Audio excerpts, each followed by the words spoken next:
So this is the artist's reconstruction of the walls of Bethsaida, based on the archaeological excavations of the city which we have just visited. Here is a typical scene of fishermen from Bethsaida going out on their boat on the Sea of Galilee to catch fish. This boat is based on a real boat which was found embedded in the mud in the Sea of Galilee. Well, what do we have here? We have the discovery of the ancient town of about 1,000 years before Jesus. In fact, this is the gate, typical of Solomonic style gates with 3 rooms on either side, found in cities like Megiddo, Hazor and Gezer.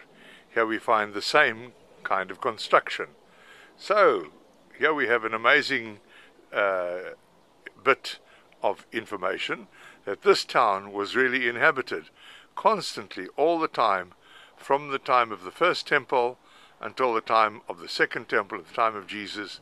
This town had been used, possibly at various intervals when it was not used, but mostly it was certainly used. And look, I just want to warn you that this is the main street leading into the city from 1,000 years before Christ. So you better be careful, because people ride chariots like mad over here. I mean, racing the chariots up this hill, and you really better get out of the way, because those chariots are going to come charging up the hill in a moment. They probably just come back from some battle or other, and we better move out the way before they trample us down. So here's another example of a home dating from the Second Temple period, the time of Jesus, based on archaeological discoveries made at Bethsaida. Once again, I emphasize that this town, although there are parts of it which are quite beautiful and well built, with plaster covering the walls, most of it is very simple and not at all like the spectacular constructions that we find at Capernaum, simply because Capernaum is from the 4th century, while this town is from the time of Jesus, a much more simple Jewish period than the period of the 4th century, when towns were built in a monumental style with Roman help. Whereas over here it's a real Jewish town inhabited by Jews, of people who actually resisted Roman occupation and eventually fought from this town against the Romans in the Great War of the year 70. Here also is an artist's impression of a home that was discovered at Bethsaida.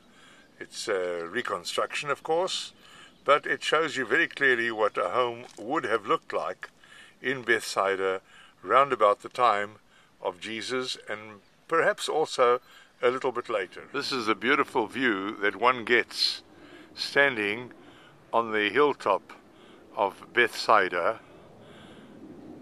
Ahead of us is the Sea of Galilee with the town of Migdal on the other side. The fishermen caught their fish over here near Bethsaida and then would sail across to Migdal, where they would sell the fish. Migdal was the town of Mary Magdalena. The Jordan River flows into the Sea of Galilee through the valley of Bethsaida, which is at the foot of the Tell of Bethsaida, the ancient city of Bethsaida. It was this fact that made Bethsaida such an ideal place for fishermen to live, and the sea at this place an ideal place for catching fish. Bethsaida, the valley, is actually a little bit lower in elevation from the Sea of Galilee. The result is that the water tarries here in swamps, and fish trapped in the water are easily caught by the traps of the fishermen. Here is an ancient entranceway into the town, or into one of the houses of the town of Bethsaida, the house of the fishermen. The walls are built very simply out of big basalt boulders piled one on top of the other.